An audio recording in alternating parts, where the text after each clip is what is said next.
So ngayon po, titignan po natin ang performance ng version 3 at saka version 5. Ngayon po ang hawak ko pong unit, version 5. At ang hawak naman po ng nag-video is version 3. Una-una pong babaybayin natin sa patag muna. Kasabay po natin yung version 5. Tapos may pa-out po doon. Yun, sunod po pa-out na. Magka-countdown na po ako. 1, 2, 3, go!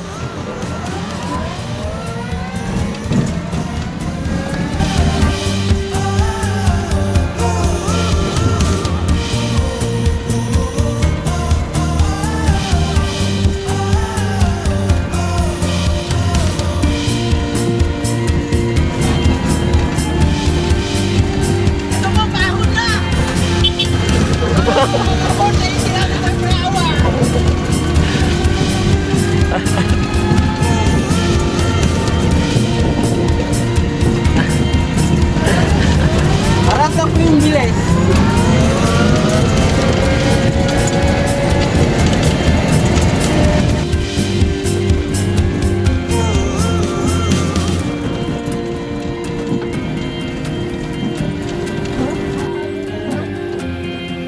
Ang lakas. Diba? Ano ang masasabi niyo, sir? Parehas lang po ang bilis niya.